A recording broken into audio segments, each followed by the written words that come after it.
ओम श्री सरस्वत्यै नमः।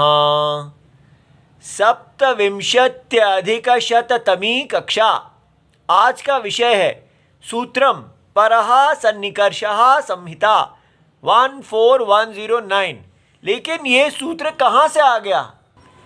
देखिए, हमने अष्टाध्यायी में पहला अध्याय के चौथे पाद में ये सूत्र किए थे।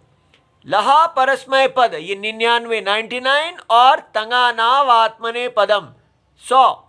तो कैसे इसको याद कर लेना चाहिए?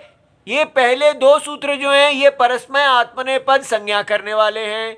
उसके बाद चार सूत्र जो हैं वो सुप और तिंग की संज्ञा करने वाले हैं, प्रथमा मध्यमा उत्तमा, इस प्रकार। तो चार एक प्रकार के हैं, दो चार, और उसके बाद चार के बाद फिर चार जो है वो एक प्रकार के हैं।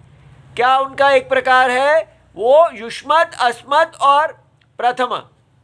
इसका जो युष्म वो प्रथमा, उत्तम और मध्यम, इनकी संज्ञा करने वाले हैं।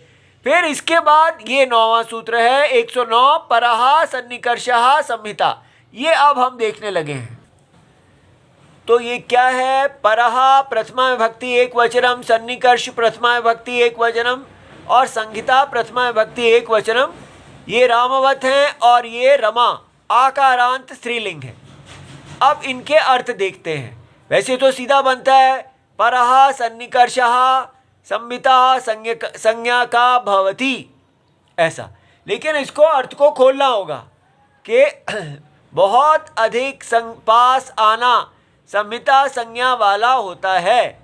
ठीक है, वर्णों का बहुत पास आना संहिता कहलाता है, ऐसा। अब लेकिन इसको विस्तार में खोलते हैं। परः शब्द क्या है? एक विशेषण है। लेकिन आपटे की शब्दकोश क्या कहते हैं? जब सापेक्ष स्थिति हो, ठीक है, बताई जाती है, तो इस शब्द के रूप विकल्प से कर्तृ संबोधन अपादान अधिकरण कारक में होते हैं, सर्वनाम की भांति।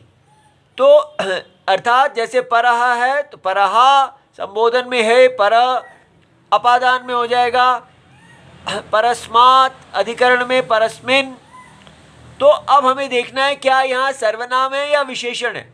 अगर सर्वनाम होता तो होता सहा बालकः, लेकिन ये सर्वनाम नहीं है, ये विशेषण है। ये कह रहा है बहुत सन्निकर्ष। ठीक है, तो अगर ये विशेषण है तो इसका जो लिंग होगा ये पुल्लिंग है, तो ये भी पुल्लिंग है। ठीक है, तो परः सन्निकर्षः। तो अब परः शब्द क्या है? परः माने बहुत अधिक। परः शब्दः अतिशये अर्थे वर्तते, एक काशिका की वृत्ति है। तो पर शब्दः अतिशय अर्थे वर्तते। पर शब्द अतिशय माने बहुत अधिक अर्थ में प्रयोग होता है। सन्निकर्ष। अब सन्निकर्ष क्या है? सम उपसर्ग है, सम नी और कृष धातु है, गण प्रत्यय है।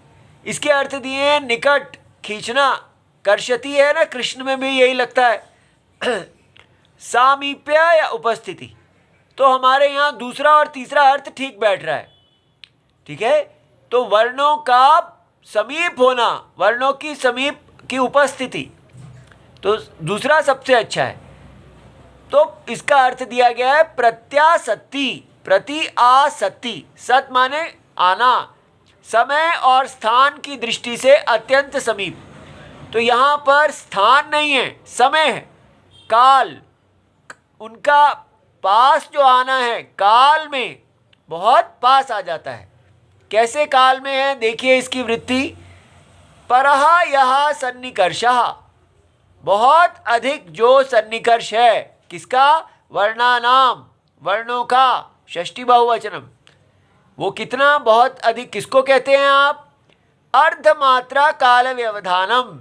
जब दो वर्णों के बीच में आधी मात्रा या उससे कम का काल व्यवधान हो, व्यवधान माने उन दोनों को अलग करने वाला, तो वो संहिता कहलाता है। ठीक है, बहुत अधिक परः। तो सह संहिता संज्ञकः भवति, वो संहिता संज्ञा वाला होता है।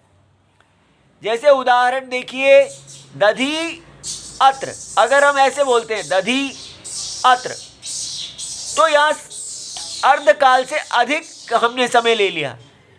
अगर बोलते हैं दध्यत्र, तो अर्ध मात्रा है या उससे कम है। तो इस स्थिति में जो ई और अ है, इनमें सम्मिता है, ये संधि का विषय है। तब ई के स्थान में यह हो जाएगा आदेश इको यणचि से 6177।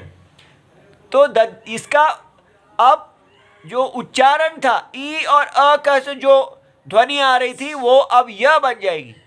लेकिन जैसे यहाँ है वर्णानाम अर्धमात्रा काल व्यवधानम, म और अ, जब हम बोलते हैं वर्णानाम, तो ये यहाँ पर संधि नहीं होगी, ठीक है। व्यंजन ये अ जो है इसके अंदर चला जाएगा।